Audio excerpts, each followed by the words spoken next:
Captain Ghana never replaced. The story of Stephen Appiah. 2006, Dortmund, Germany. The referee blows the final whistle. Ghana, against all odds, has made it to the round of 16 in their first ever World Cup appearance. As the players celebrate, one man stands apart. Stephen Appiah, the captain, the leader, the heartbeat of the team. He just looks around, soaking it all in. He knows what this means for Ghana, what this means for Africa, and what it means for him. A man who had fought through injuries, betrayals, and heartbreak to lead his country to this moment. But here's the thing, Ghana has never had another captain like him since, and maybe they never will. This is the story of Stephen Appiah, the captain Ghana never replaced. Every great leader starts from nothing, and Appiah's story begins in the tough streets of Choko, Accra, where football was more than a game, it was survival. As a boy, Stephen Appiah wasn't just talented, he was obsessed. Football was his escape from poverty, his only ticket out. Every morning before the sun rose, he was already playing. No proper football boots, no structured training, just raw passion. And yet, even then, people could see it. He had something special.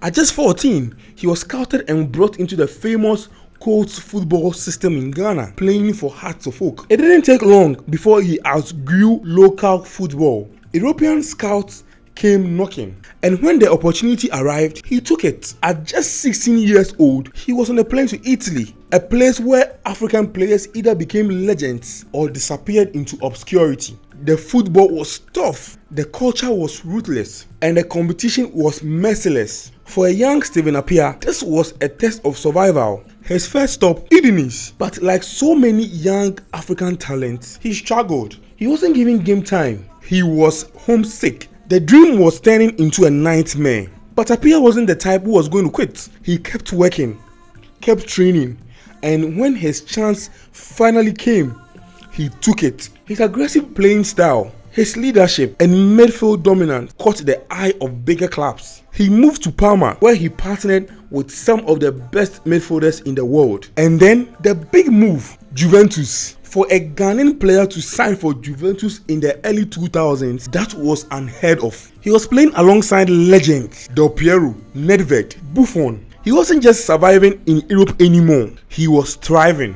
But then, everything changed. Football is cruel. One moment, you are at the very top. The next, you are fighting to stay relevant. After a solid season at Juventus, Appiah's career took a turn. The club brought in new players, and suddenly, he was deemed surplus to requirements. He was forced out. He moved to Fenerbahce in Turkey, still a top club, but a clear step down. Then came the injuries, the kind of injuries that end careers. He was forced to undergo multiple surgeries. He missed months of football. His form dipped. The European clubs that once chased him, they moved on. Appiah, the Ghanaian warrior, was now fighting battles no one could see. And just when it seemed like his career was slipping away, Ghana came calling. The year is 2005. Ghana had never qualified for the FIFA World Cup, ever. They had come close before, but they always fell short. The pressure was unbearable. The team needed leadership. They needed someone who would make them believe. And there was only one man for the job. Stephen Appiah was named captain. Not just because of his talent, but because of his character. He wasn't the loudest, he wasn't the most flamboyant, but when he spoke, people listened. Forget about the crowd, forget about bonus. Go and just have fun. Make yourself proud and make Ghana proud. Good luck. Let's go.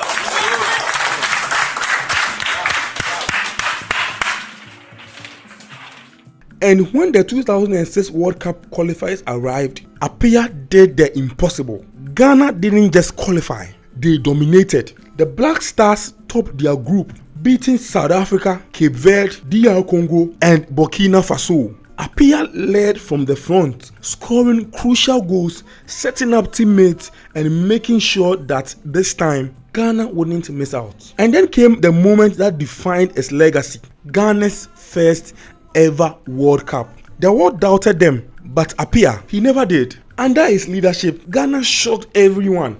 beating the Czech Republic, overcoming the USA, and making it to the round of 16. The captain was everywhere, defending, attacking, and controlling the midfield. But one moment stood out: Ghana vs USA.